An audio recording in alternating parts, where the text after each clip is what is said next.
Oiê, tudo bem? Boa noite. Eu sou a Maria Tereza, monitora de TGP e Constitucional, e hoje a gente vai falar um pouquinho sobre incompetência, que na verdade eu já dei aula de competência, né, 2 vezes e caiu na prova de vocês, enfim.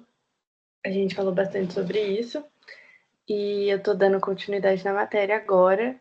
E como os professores não avançaram tanto assim, eu não vou começar uma matéria 100% nova. Já que a gente tratou de competência, eu vou falar de incompetência, então os casos aí de impedimento e suspeição. Eu vou inclusive apresentar os artigos e vou falar um pouquinho sobre isso. E essa vai ser a aula de hoje, eu não sei se ela vai ser tão extensa, mas talvez com a leitura dos artigos ela fique. Enfim, acredito que esteja apresentando a tela e tá dando para me ouvir, tá tudo certo? Tá tudo certo, sim. Muito obrigada. Então, novamente, né, vou me apresentar, eu sou a Maria Tereza, do 5º semestre. Tá aqui meu WhatsApp, se alguém precisar, né, alguém que for assistir a aula depois, ou enfim, precisar do meu número para qualquer dúvida, esclarecimento, pedir material de alguma aula que assistiu, quiser conversar sobre alguma coisa que caiu na prova, enfim, eu sempre me coloco disponível para vocês, porque eu acho muito importante essa troca, né, do monitor com os alunos, enfim. Aqui, mas eu não vou estar evoluindo na matéria, né? Assim como eu falei, então hoje a gente vai falar de competência, só que sobre uma esfera que eu ainda não tratei com vocês. Bom, primeiramente, eu acho importante voltar, né, nos fundamentos da jurisdição, visto que a competência está dentro dessa matéria, né? Então a gente contextualiza a jurisdição, né? Eu já falei como a manifestação do Estado, né, por meio dos processos, enfim, mas a manifestação do poder estatal de dizer o direito no caso concreto com os instrumentos que lhe cabem. Então, a gente estudou também os princípios, enfim, que tem a ver com isso, assim como a ampla defesa, o contraditório, e mais importante do que esses dois, o devido processo legal. Eu vou falar um pouquinho desses princípios mais relevantes para essa matéria agora no início. Primeiramente, né, sobre a jurisdição ainda, que a atuação desse poder estatal, ela deve ser exercida dentro de certos limites legais. Então, tanto, né, a legalidade como os fundamentos da Constituição, eles devem assegurar, né, a imparcialidade, a segurança jurídica e a própria justiça.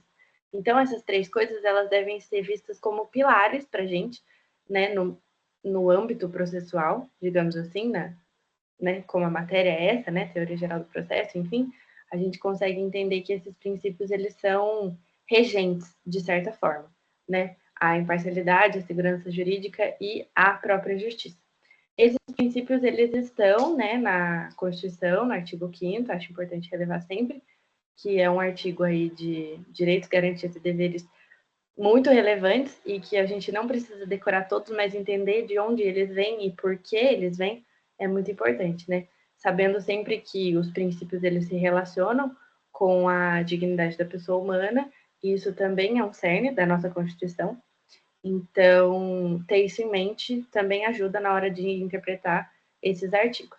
Primeiramente, o princípio do juiz natural, que eu já mencionei em outras aulas, sobre o fato de o juiz ser designado, né, não ser uma escolha de forma arbitral. Então, esse princípio garante que ninguém será julgado por um juiz escolhido de forma arbitral, mas sim por aquele previamente estabelecido pela lei.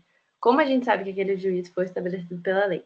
Ele deve se relacionar com aquele processo de forma direta. Então, no final da aula, né, eu vou tratar sobre um tipo de exercício que a gente faz para a determinação da competência, que é o método de eliminação gradual por hipóteses, em que a gente consegue encaixar o juiz com o nosso caso.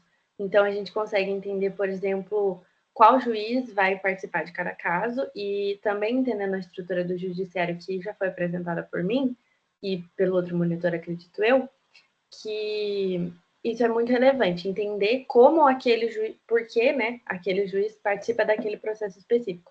Então, quando é uma questão específica, por exemplo, de juizado militar, um juiz que seja competente para isso, ou quando seja uma questão maior né, por exemplo, criminal, um juiz que seja da vara criminal, enfim, a gente vai estudar isso no final da aula, é o último slide.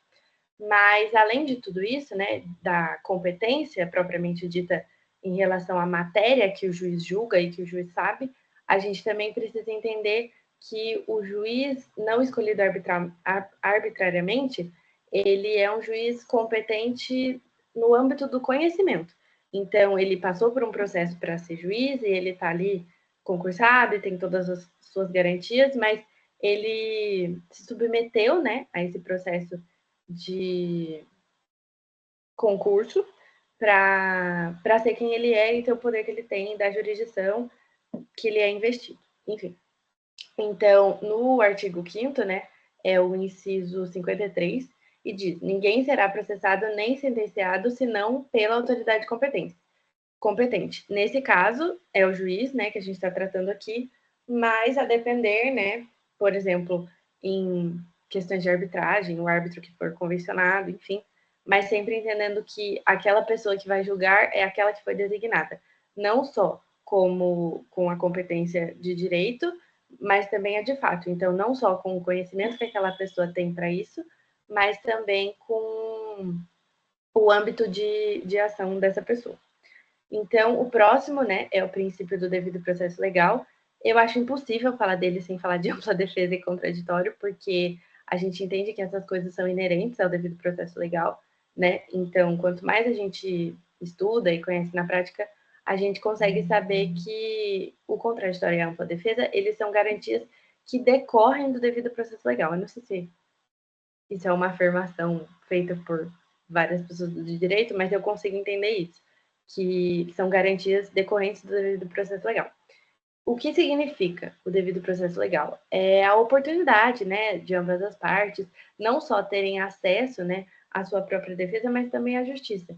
Então, a gente conseguir entender que essas pessoas, por exemplo, têm o acesso a um defensor, ou o benefício da gratuidade da justiça, em que custas, por exemplo, elas serão eliminadas, e isso está no artigo 5º também, no inciso 54, em que diz: ninguém será privado da liberdade ou de seus bens sem o devido processo legal. Então, ele está, né, previsto de forma explícita e expressa na nossa Constituição, e ele assegura, né, que o processo judicial deve respeitar as regras previamente estabelecidas, protegendo as partes contra arbitrariedades. O que significa, né, que, por exemplo, uma parte não pode ter mais direito que a outra, que o juiz deve ser sempre imparcial, todas essas coisas. Já que eu falei, né, sobre o juiz deve ser imparcial, temos aqui o nosso terceiro princípio constitucional, que é o princípio da própria imparcialidade, que ele não está expresso de forma literal, então eu não tenho um inciso da Constituição que eu posso trazer para vocês, mas ele decorre diretamente do Estado de Direito e da função jurisdicional, né? O juiz ele não pode ter interesse pessoal no resultado da causa, e por isso que eu estou tratando sobre isso agora no início da aula, porque eu vou falar sobre os impedimentos e as suspeições. Então, a imparcialidade do juiz está ligada diretamente com isso. É um princípio.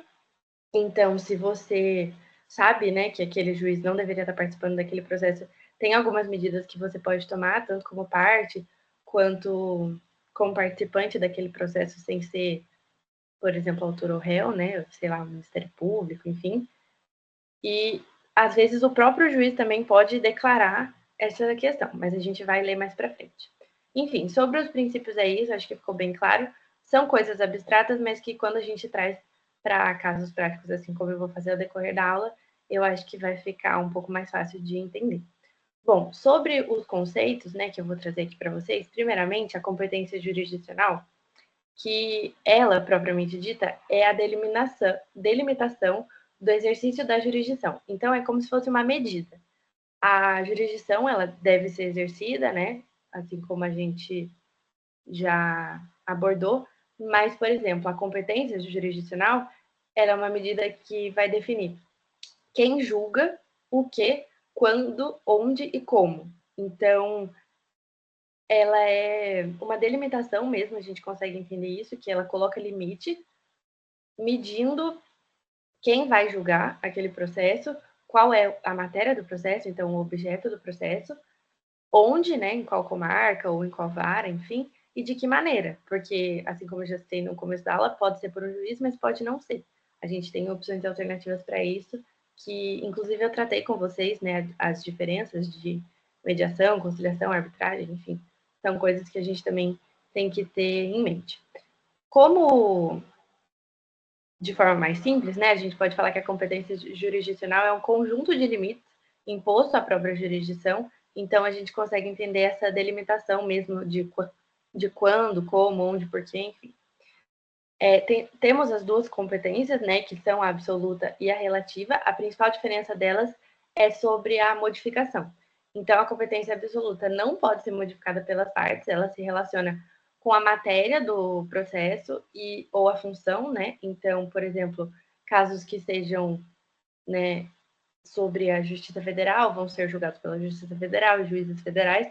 Casos, por exemplo, de direito eleitoral, militar, enfim, esses casos excepcionais que a gente sabe. Quando a gente estudou a estrutura do judiciário, a gente viu bastante sobre isso. E então ela não pode ser modificada pelas partes, porque ela é absoluta. Eu acho que o próprio nome dela já traz um pouco essa ideia. Enfim. Em segundo plano, a gente tem a competência relativa, que, ao contrário, pode ser modificada por convenção das partes. Então, por exemplo, o foro territorial ou uma cláusula de contrato, ela se relaciona com o valor e o foro. Então, a gente também consegue diferenciar as duas, né? A principal diferença que eu trouxe para vocês é que a absoluta não pode ser modificada e a relativa pode. Inclusive, por isso elas recebem esses nomes. Mas a absoluta, ela se relaciona com a matéria ou a função. Então, a gente consegue entender que ela está mais ligada ao cerne de direito daquela questão. Já a competência relativa, ela está ligada com o valor da causa e o foro, que são coisas mais materiais. Então, por exemplo, aquelas pessoas mudaram de cidade, enfim, ou aquele fato não aconteceu no foro que ele está sendo tramitado, enfim. Então, a gente vai modificar, né, a competência e isso deve ocorrer pela convenção das partes. Então, as duas partes, né, tratando de um processo simples, elas precisam concordar com isso. Já sobre esse princípio que eu trouxe para vocês, ele advém, né, da fundamentação do Código de Processo Civil. Então, no artigo tanto 42 como 43, a gente tem sobre a competência. Então, no artigo 42, ele trata para a gente a competência é determinada pelas normas constitucionais, pelas leis de organização judiciária e pelo presente Código. No artigo 43, determina-se a competência no momento do registro ou da distribuição da petição inicial, sendo irrelevantes as modificações do estado de fato ou de direito ocorridas posteriormente, salvo quando suprimirem o órgão judiciário ou modificarem a competência absoluta. Então, a gente consegue entender aqui, né, sobre essa modificação ser relevante ou não e os casos que elas são. Se vocês quiserem fazer depois a leitura desse artigo, é o artigo 43. Enfim, nesse artigo, a gente consegue tirar esse princípio que eu coloquei no slide, que diz sobre o primeiro juízo que conhece. Então, esse conhecimento do juízo, ele pode ser tanto pelo registro como a distribuição da petição inicial. O primeiro juízo que conhece a causa perpetuará a sua jurisdição. O que isso significa? Que o juiz que recebe aquela petição inicial, ele deve continuar com aquele processo. E daí depois a gente vai falar sobre os casos em que isso não vai acontecer, mas a regra é essa. O juízo que primeiro recebe a causa perpetuará com ela, certo? Exercendo aí a sua jurisdição. Enfim. No próximo slide, eu vou abordar com vocês, né, sobre a incompetência em si, que é o tema da aula que a gente vai tratar. Tem o impedimento e a suspeição, que são duas coisas diferentes, mas muito parecidas, e eu trouxe aqui nos slides os artigos na letra da lei mesmo. E aí eu vou ler para vocês, explicar o que é mais relevante de cada um, os incisos, enfim. A gente vai realmente estudar as hipóteses uma por uma. Então, o contexto disso, né, é a imparcialidade do juiz, que eu trouxe desde o começo da aula, que traz para a gente essa condição de validade do processo. Eu acho que vocês sabem, né, sobre validade, nulidade, enfim, e a imparcialidade, ela não é só um princípio, ela também é uma condição, então isso é muito importante. e ela deve ser garantida, né? Enfim, como já está na nossa própria Constituição também. Enfim. A lei processual, ela estabelece, né, essas situações em que o juiz deve obrigatoriamente se afastar, sendo um impedimento, ou ele pode ser afastado por iniciativa das partes, que é a suspeição. Então, aqui a gente já consegue entender a primeira diferença entre as duas coisas. O impedimento é uma questão obrigatória e a suspeição, ela é possível se for alegado, enfim, pelas partes. Então, o impedimento, ele é uma obrigatoriedade do juiz e a suspeição, ela é uma possibilidade que pode ocorrer a depender da iniciativa das partes. Primeiramente, no artigo 144. Cadê o artigo 144? Aqui. Ele traz para a gente as hipóteses objetivas, né, que são legalmente aí tipificadas nesse artigo, tornando nula a atuação do magistrado. Então, eu acabei de falar, né, que o impedimento ele é obrigatório e quando ele acontece, esse afastamento deve ocorrer de maneira assim imediata, digamos assim. Então, eu vou tratar aqui para vocês, né, essas hipóteses. No artigo eu vou ler para vocês e daí eu vou comentando aos poucos. Há impedimento do juiz, sendo-lhe vedado exercer suas funções no processo. Então, a gente consegue ver expressamente falando que o juiz não pode mais participar daquilo, não pode mais exercer suas funções, é vedado, é proibido nesses casos. Então, os incisos trazem para a gente as hipóteses. Tem os parágrafos desse artigo que eu não coloquei, mas eu vou mencionar o parágrafo primeiro porque ele está ligado diretamente com o inciso. E aí, se vocês estiverem acompanhando com código, enfim, vocês conseguem ver. Mas depois também eu vou encaminhar o material da aula. Enfim. O primeiro caso, em que interveio como mandatário da parte, oficiou como perito, funcionou como membro do Ministério Público ou prestou depoimento como testemunha. A gente já consegue começar a entender sobre o que essas hipóteses tratam. Então, a gente sabe que quando o juiz participou de alguma forma desse processo, ele não vai poder ser juiz porque ele já participou de alguma maneira. E a gente, né, volta à questão da imparcialidade, porque ele pode ter um lado, ele pode já conhecer aquelas pessoas, ele pode ter alguma tendência. Então, como garantia do próprio princípio da imparcialidade, a gente tem essa hipótese e também as próximas. Eu vou continuar lendo. Inciso segundo, de que conheceu em outro grau de jurisdição, tendo proferido decisão. Mais uma vez, é um caso que o juiz já participou ativamente, ele pode ter conhecimento daquela causa, então, por isso, ele é impedido. Terceiro, quando nele estiver postulando como defensor público, advogado ou membro do Ministério Público, seu cônjuge ou companheiro ou qualquer parente, consanguíneo ou afim, em linha reta ou colateral, até o terceiro grau inclusive. O que a gente consegue interpretar desse inciso, né? A gente já entendeu que quando o juiz for parte, ele não pode participar como juiz propriamente dito daquela ação, daquele processo. Mas, nesse inciso terceiro, ele traz o cônjuge ou companheiro ou qualquer parente. Consanguíneo ou afim, linha reta ou colateral até terceiro grau, é uma coisa que vocês vão aprender mais para frente em direitos das famílias. Mas o que eu acho que fica claro é que não só a figura do juiz, mas também pessoas próximas a ele não vão poder participar daquele processo. Novamente vislumbrando o princípio da imparcialidade e tendo mais uma vez isso como uma garantia do processo. Tudo isso também está ligado com o devido processo legal, visto que se o juiz já foi defensor público daquela causa, advogado ou membro do Ministério Público, isso se torna injusto. E é a última coisa que a gente quer quando a gente está entendendo a teoria geral do processo. Então, não só ele, na sua figura propriamente dita, mas também seu cônjuge ou companheiro ou qualquer parente. E aí, consanguíneo, afim, linha reta colateral, são detalhes que vocês vão aprender mais para frente em direito das famílias. Mas é importante entender que esse inciso traz para a gente não só a pessoa do juiz, mas também aquelas que estão próximas a ele. Então, o próximo inciso. Quando for parte no processo, ele próprio, seu cônjuge ou companheiro, ou parente, consanguíneo ou afim, em linha reta ou colateral, até terceiro grau, inclusive. É a mesma coisa que eu falei, não vou me estender e não vou interpretar esse inciso, porque é a mesma coisa que eu já falei nos outros. Próximo.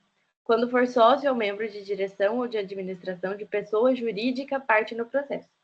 não só quando ele está como pessoa física, porque, por exemplo, no primeiro inciso, quando ele prestou depoimento como testemunha, e também o seu cônjuge, a gente consegue entender que também está aqui sendo protegida, né, as pessoas jurídicas. Então, em caso de ser sócio ou membro de direção ou administração de pessoa jurídica, as pessoas jurídicas também são protegidas, porque a imparcialidade do juiz não pode se ultrapassar em relação a prejudicar também as pessoas jurídicas. Então, esse inciso é para isso. Próximo, inciso sexto. Quando for herdeiro presuntivo, donatário ou empregador de qualquer das partes. Mesma coisa.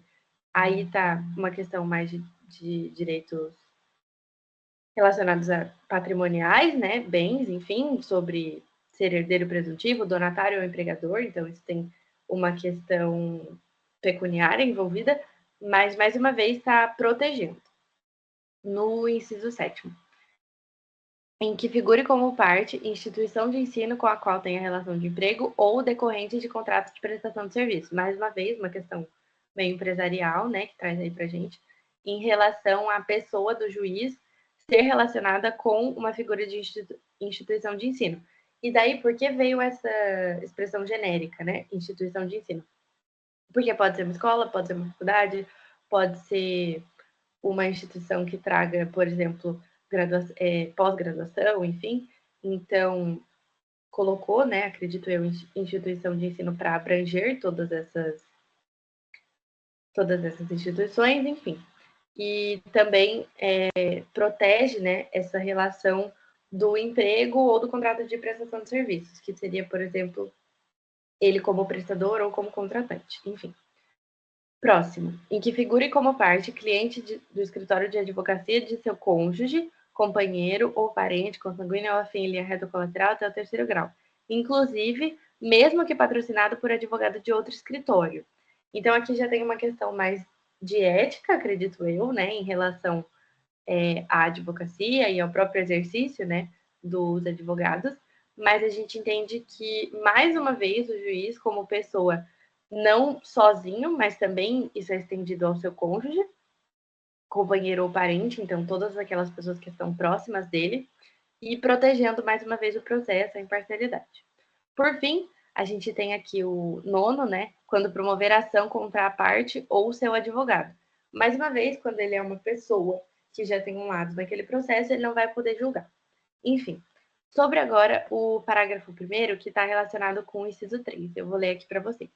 Na hipótese do inciso 3, o impedimento só se verifica quando o advogado já integrava o processo antes do início da atividade judicante do juiz. O que isso quer dizer? O inciso 3, ele trata sobre quando estiver postulando como defensor, advogado ou membro do MP, enfim. Mas esse impedimento ele só está presente quando esse advogado já integrava o processo antes do início da atividade judicante do juiz. Então, por exemplo, quando aquela pessoa já participou como advogado trazendo uma petição inicial, ou quando ela trouxe provas, enfim, quando isso se deu início antes da participação ativa do juiz naquilo, que seria a sua atividade judicante. Achei importante trazer esse parágrafo primeiro em razão disso, tá? Mas tem ainda os parágrafos segundo e terceiro que vocês podem ler depois. O próximo artigo agora, o 145, ele traz para a gente as hipóteses de suspeição. Então, mais uma vez, né, vou trazer aqui para vocês a diferença, para a gente sempre lembrar. O impedimento, ele é uma questão obrigatória e a suspeição, ela é uma possibilidade que depende da iniciativa das partes. Então, tudo isso que a gente tratou são casos em que a atuação do magistrado é nula. Então, por exemplo, se depois, né, descobrem que esse juiz tinha algum desses impedimentos, tudo aquilo que ele fez é nulo. A gente vai trazer aqui mais para frente, né, os efeitos disso, enfim, e como a gente trata essas consequências, mas tudo isso traz nulidade para a atuação daquele juiz. Agora, na suspensão, ela pode acontecer, é uma possibilidade que deve contar com a iniciativa das partes. Então, eu vou ler aqui para vocês mais uma vez e vou interpretar os incisos. Primeiro, amigo íntimo artigo 145, né? A suspeição do juiz, amigo íntimo ou inimigo de qualquer das partes ou de seus advogados. Aqui a gente já está falando sobre uma relação que o juiz pode ter e não sobre quem ele mesmo é. Por quê? No impedimento a gente estava falando, por exemplo, quando ele foi advogado, quando ele foi testemunha. Agora é sobre como ele se relaciona com as partes daquele processo. Então, tanto sendo amigo como inimigo, ele é suspeito. A gente consegue até entender na literalidade da palavra de ser suspeito, porque é duvidoso, porque não é imparcial. Então, quando ele é amigo íntimo ou inimigo de qualquer das partes ou dos seus advogados, ele se torna suspeito. E aí, como isso vai ser trazido para o processo? Vocês conseguem entender? Que por isso precisa da iniciativa das partes? E se também ninguém fala nada, porque eles não são mais amigos e tal? Tipo assim, isso depende, né? Isso é uma possibilidade, mas depende da iniciativa das próprias partes. Porque, por exemplo, eles se conheciam, o juiz e o réu. Mas faz muito tempo que eles se conheciam e eles não têm mais tanta proximidade, enfim, aquele réu nem lembra direito do juiz, eles não têm uma relação próxima. Pode ser que o réu não queira arguir sobre isso e o próprio juiz não fale nada. Então, por isso tão importante a iniciativa das próprias partes. E também porque os casos, né, de suspeição não tornam nula a atuação do magistrado. Enfim. É uma questão mais subjetiva, que cabe às partes que provoquem e analisem as questões e hipóteses dessa suspeição. No inciso 2, que receber presentes de pessoas que tiverem interesse na causa antes ou depois de iniciado o processo, que aconselhar alguma das partes acerca do objeto da causa ou que subministrar meios para atender às despesas do litígio. Aqui a gente está falando uma questão mais relacionada, por exemplo, à chantagem, ou presentes, ou conselhos, quando o juiz conhece a causa, sabe, e tenta beneficiá-la de alguma maneira. Então, receber presentes pode, né, estar relacionado às pessoas, mas que aconselhar alguma das partes é quando uma pessoa pediu um conselho e o juiz deu. O certo seria a pessoa pedir o conselho e o juiz não dá, ou falar que não sabe, que não conhece, enfim, né, dá de louco. E porque senão ele pode entrar nesses casos de suspeição. Então, isso está relacionado com essas questões de obter vantagem mesmo. O terceiro traz para gente: quando qualquer das partes for sua credora ou devedora, de seu cônjuge ou companheiro, ou de parentes desses em linha reta até o terceiro grau, inclusive. Não trouxe aqui sobre a linha reta ou colateral, né? Enfim, mas quando aqui a gente está falando das pessoas em volta do juiz. Então, quando as partes, né, forem ou credoras ou devedoras, tanto dele como de seu cônjuge ou companheiro ou parente. Então, a gente volta naquela parte que não só a figura do juiz propriamente dita, mas aquelas pessoas que estão ao seu entorno. Enfim.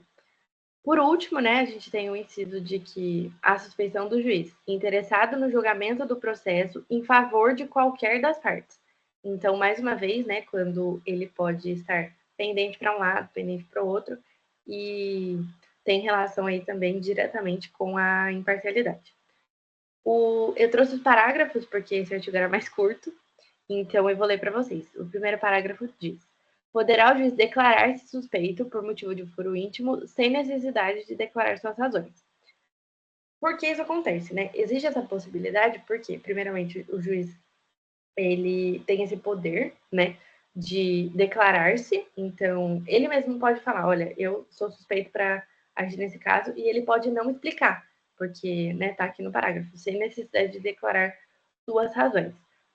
Acontece, né, de, por exemplo, não só o juiz fazer isso, mas também, por exemplo, promotores se declararem suspeitos para participar daquele caso, e isso pode ser feito por eles mesmos quando eles entendem que, para não participarem do processo, depois vir uma pessoa e falar que o juiz era suspeito, ele já faz isso até como forma de garantia da celeridade processual.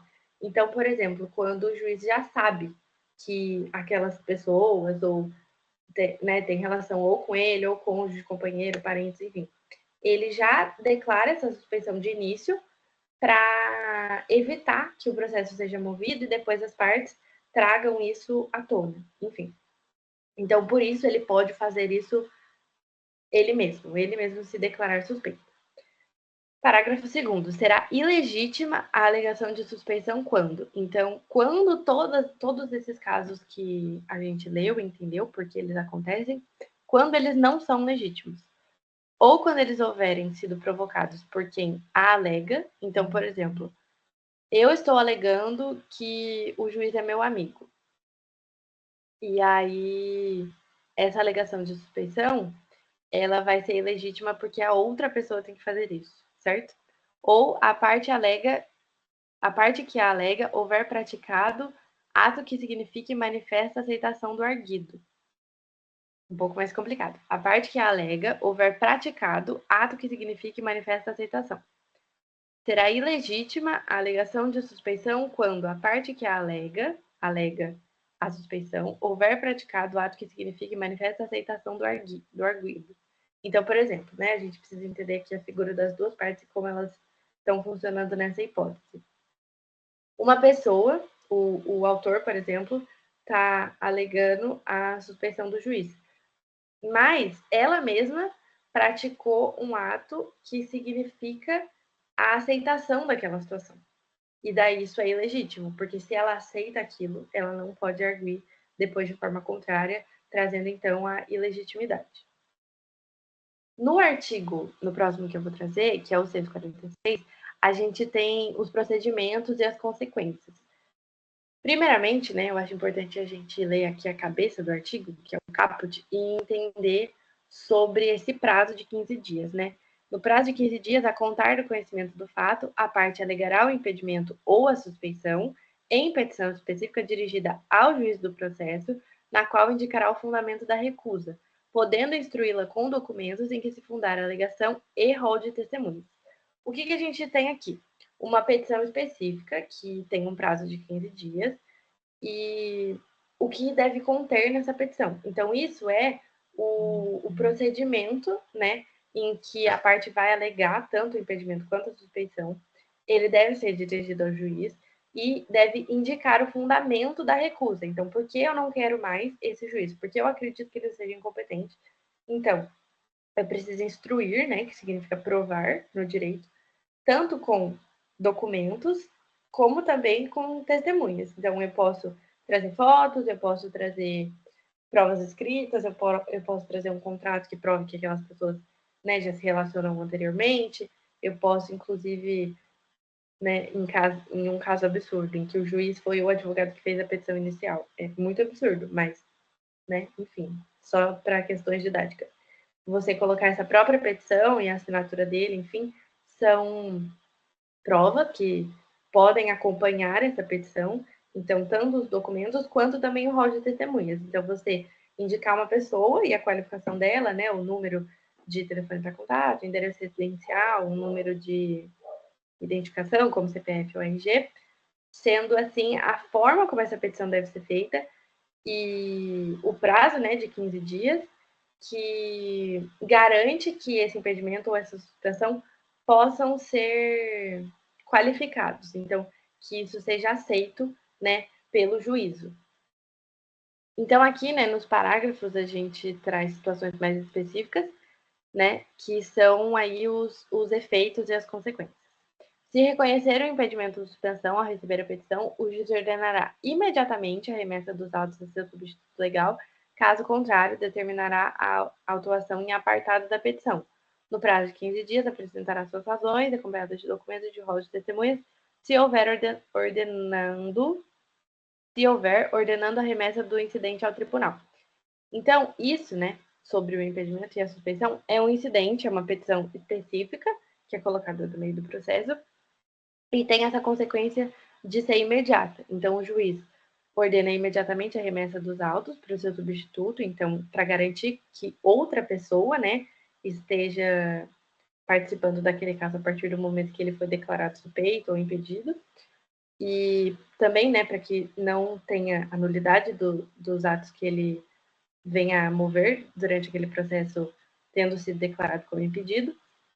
E, em contrário disso, né, ele vai determinar a autuação em apartado da petição para apresentar suas próprias razões. Então, quando ele for contrário a isso, ele vai apresentar as suas próprias razões e pode ordenar a remessa do incidente ao tribunal.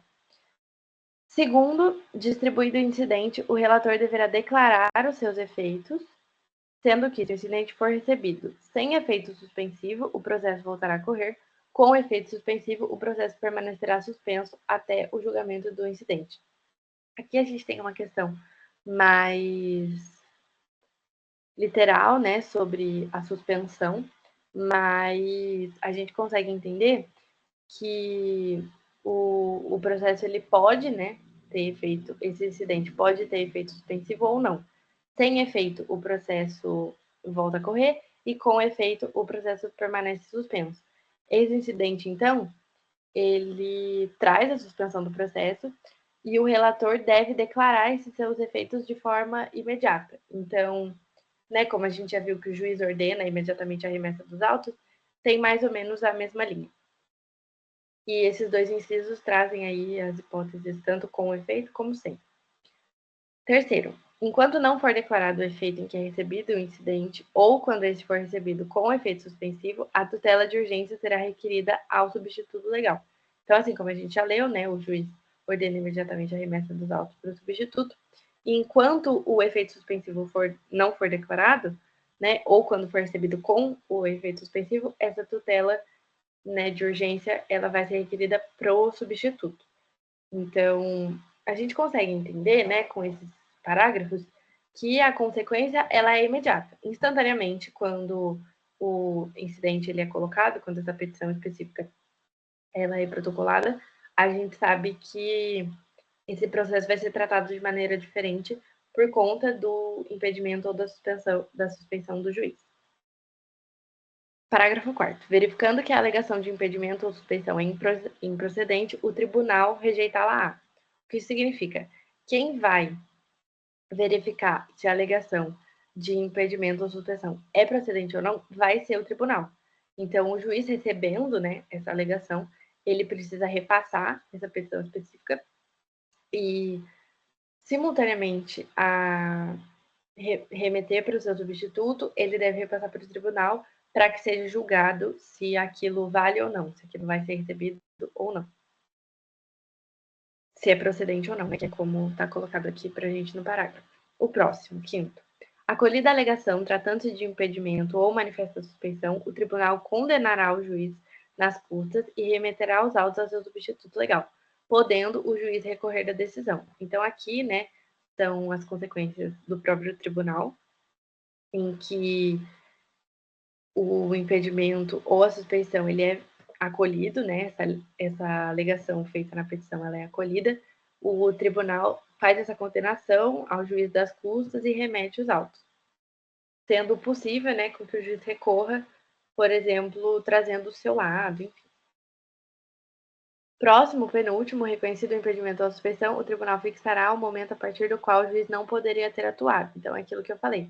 Se ele não coloca alguém como substituto imediatamente, né, principalmente nos casos de impedimento, em que tem a questão da nulidade, os atos que aquele juiz se manifestou podem ser anulados, e daí ocorre a redistribuição do processo e tudo aquilo tem que ser refeito, enfim. Isso traz para a gente uma questão de morosidade, né, que é quando atrasa o processo. Então, por isso, muitas vezes o juiz mesmo se declara suspeito, impedido, enfim.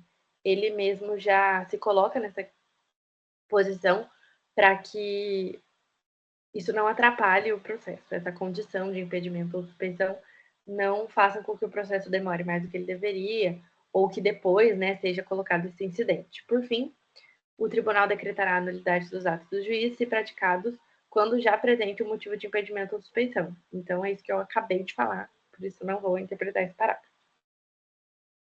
Agora, a gente tem essa técnica, né, que eu trouxe para vocês, que tem a ver com aquilo que a gente estava falando sobre tanto a organização do judiciário como também a competência. Porque, por exemplo, a gente não pode ter um processo em que um juiz criminal julgue um processo de famílias, ou que a justiça que tem a competência para julgar os casos que são concernentes à União, julgue uma coisa de competência municipal, né, a nível municipal. Então, essa técnica, né, que inclusive a Luísa que me passou, eu não sei se ela deu isso na aula para vocês, mas ela, tipo, colocou no quadro e passou na aula quando ela deu essa matéria para mim, que é a técnica de eliminação gradual de hipótese. Então, a gente faz várias perguntas e vai eliminando gradualmente, assim como traz o nome, e no fim a gente tem uma resposta. Então, a gente pensa sobre se é competente cada uma dessas justiças que estão colocadas nas 5 perguntas, e dessa forma a gente consegue fazer essa eliminação e chegar a uma resposta de qual justiça vai julgar aquele processo que a gente está querendo mover. Enfim, tudo isso também é relevante porque, por exemplo, quando você vai fazer uma petição inicial, enfim, você precisa fazer um endereçamento. E se você faz o endereçamento para o juiz errado e manda para o juízo errado, aquele processo já começa com um grande erro. Então, entender isso é muito importante, porque é a primeira coisa que vai aparecer no início da petição. Excelentíssimo, tal, tal, tal, tal, tal. E aí você coloca o juiz e a vara, a comarca, enfim, a que você está destinando aquele processo. Então, isso é muito importante também para evitar erros absurdos, né? De você futuramente protocolar uma petição de um lugar para o outro, de um juiz para outro, enfim. Entender essa questão da competência é muito importante. Eu vou trazer aqui para vocês, né, os artigos também do CPC, e esses eu vou ler, mas não todos, porque, por exemplo, tem um artigo aqui, na verdade, da Constituição, que ele é gigantesco. E não vai ter condição de eu ler aqui para vocês. Eu selecionei, né, partes mais importantes, e daí, conforme eu for explicando sobre essas justiças específicas, eu vou lendo os artigos e interpretando assim como eu fiz ao decorrer da aula com o impedimento e a suspeição. Então, primeiramente, a gente pergunta se é competente a justiça brasileira. Por quê? Em que casos, né, são competentes a justiça brasileira, né, o nosso poder judiciário. Isso está no Código de Processo Civil, dos artigos 21 ao 23. Vou ler para vocês. Compete à autoridade judiciária brasileira processar e julgar as ações em que o réu, qualquer que seja a sua nacionalidade, estiver domiciliado no Brasil. Eu já disse em alguma aula, não sei se é a última que eu dei ou a penúltima, que existe a regra que o foro é o domicílio do réu. Então, a gente entende aqui que o réu, mesmo que ele seja de outra nacionalidade, quando ele mora no Brasil, a autoridade competente é a do judiciário brasileiro. Então, sim, a justiça brasileira é competente quando o réu está domiciliado no Brasil. O inciso 2º do artigo 21 agora. No Brasil, tiver de ser cumprida a obrigação. Então, a gente sabe que a regra é o foro do domicílio do réu, no caso, o Brasil, mas se aquela obrigação tiver que ser cumprida aqui no nosso país, a competência também é da justiça brasileira. O fundamento seja fato ocorrido ou praticado no Brasil. Quando, então, o réu morar aqui, ou a obrigação tiver que ser cumprida aqui, ou o fundamento seja um fato ou um ato praticado aqui no Brasil, isso também deve ser julgado pela nossa justiça. No parágrafo único. Para o fim do disposto no inciso 1º, considera-se domiciliada no Brasil a pessoa jurídica estrangeira que nele tiver agência filial ou sucursal. O que isso significa? Novamente protegendo as pessoas jurídicas e entendendo que se existe uma agência aqui, né, dessa pessoa jurídica estrangeira, o réu considera, né, domiciliado aqui, então também é competência do nosso judiciário. No artigo 22, ele traz questões mais residuais, né? Então, compete ainda à autoridade judiciária brasileira processar e julgar as ações de alimentos quando o credor tiver domicílio ou residência no Brasil, o réu mantiver vínculos no Brasil, tais como posse ou propriedade de bens, recebimento de renda ou obtenção de benefícios econômicos, decorrentes de relações de consumo, quando o consumidor tiver domicílio ou residência no Brasil, em que as partes expressam tacitamente se submeterem à jurisdição nacional. Aqui ele traz casos mais residuais, né, assim como eu falei, mas que ainda versam sobre a competência da autoridade judiciária brasileira. No artigo 26, compete à autoridade judiciária brasileira, com exclusão de qualquer outra, conhecer de ações relativas a imóveis situados no Brasil, isso é muito importante. Sempre que o imóvel for situado no Brasil, então pode ser uma casa, pode ser uma empresa, pode ser uma agência, pode ser um banco, enfim, sempre que esse imóvel é no Brasil, a competência de justiça para julgar esse processo é brasileira. Inciso segundo, em matéria de sucessão hereditária, proceder à confirmação de testamento particular e ao inventário e à partilha de bens situados no Brasil, ainda que o autor da herança seja de nacionalidade estrangeira ou tenha domicílio fora do território nacional. Aqui é uma exceção, né, do domicílio ser fora, mas que traz sobre a sucessão hereditária em relação à confirmação do testamento particular, que quando os bens, né, estão aqui, e assim como a gente acabou de falar sobre o imóvel, a competência é da Justiça Brasileira.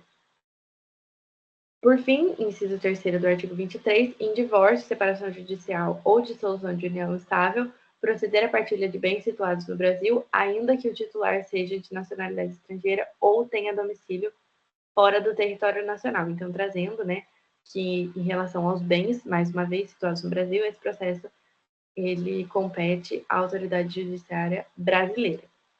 Então, a gente conseguiu entender aqui quais são, né, os processos de competência da nossa justiça. Como regra, a gente pode levar em relação ao domicílio do.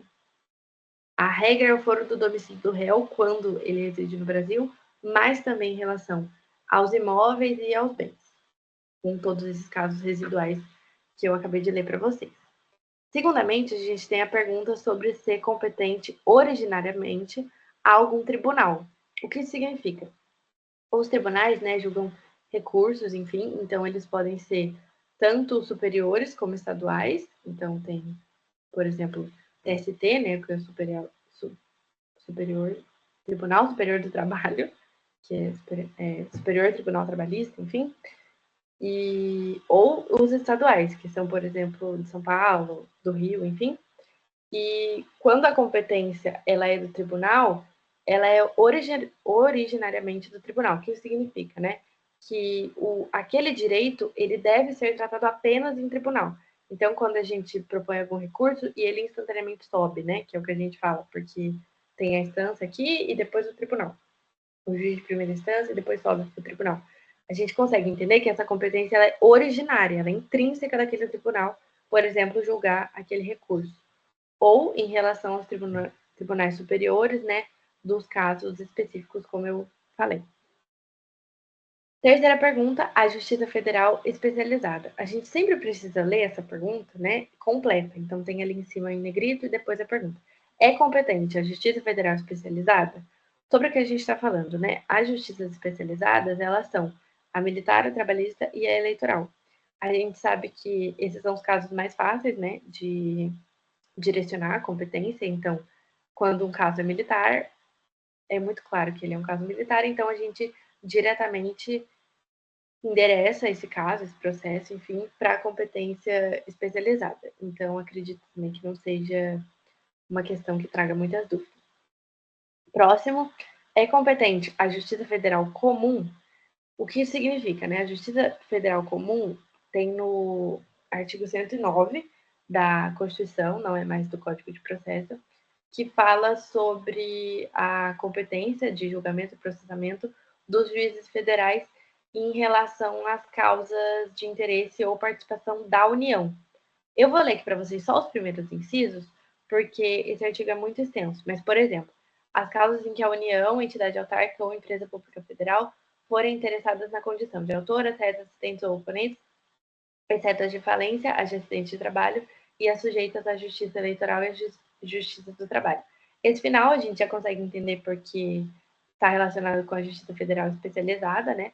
Mas são realmente casos em que tem o interesse da União escrito. Então, a União, entidade autárquica ou empresas públicas federais forem interessadas. E daí, no inciso, a gente tem, né? Tanto na condição de autoras, como réis, assistentes ou oponentes. Então, são aí, né, a Justiça Federal Comum, são os casos acernentes ao interesse e participação da própria União. Se vocês quiserem ler o artigo depois na íntegra, ele é o 109 da Constituição Federal.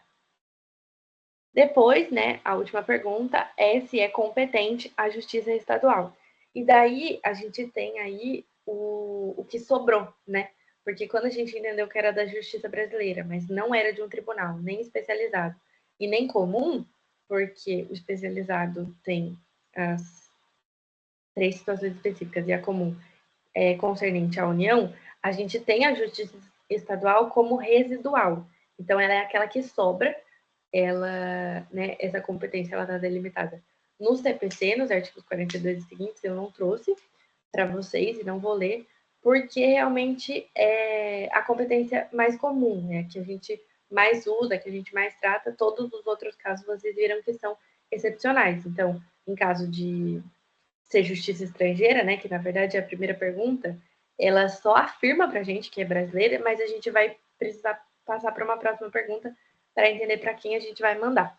Então, não sendo estrangeira, não sendo de tribunal, não sendo de competência especializada e nem da justiça comum, que se relaciona com a própria União, a gente tem a justiça estadual como residual. Ela é aquela que sobra e então a gente destina o processo à justiça estadual nesses casos em que todas essas outras hipóteses foram eliminadas. Inclusive, por isso esse é o nome, né, da técnica, técnica de eliminação gradual por hipótese. A gente vai entendendo, né, quando a gente deve ou não colocar um processo naquela justiça específica e, por fim, a gente chega na justiça estadual, que é considerada residual. Todos aqueles processos que não são tão específicos e se encaixam nessas competências que a gente trouxe, eles são devem ser destinados à justiça estadual. Então, gente, essa foi a aula. Eu acredito que tenha dado para entender essa matéria que eu decidi que eu ia dar, né? Foi junto com o Sávio, porque eu já dei competência 2 vezes e eu não tinha tratado esses casos que também são importantes. E a gente entender que tudo isso tem uma base constitucional e os princípios que estão relacionados é muito interessante. Então, tanto, né, a imparcialidade como garantia e também o devido processo legal estarem relacionados com isso, mas também a relação da legitimidade do judiciário, porque quando um próprio juiz já se declara suspeito, a gente consegue entender que ele está prezando por algo maior e pela celeridade do processo, enfim, não querendo que aquilo atrapalhe de nenhuma forma com que aquela ação percorra e tenha o seu fim assim que possível. Então, essa foi a aula, muito obrigada. Se alguém tiver alguma dúvida, enfim, mais uma vez me coloco à disposição. Se você estiver assistindo a aula e, enfim, for da monitoria e não estiver no grupo, eu aconselho que você entre, porque eu sempre mando o link por lá e o material, enfim, hoje eu não mandei antes, mas eu vou mandar agora depois, tanto o meu roteiro quanto a apresentação. Então é isso, muito obrigada, espero que vocês tenham gostado e entendido.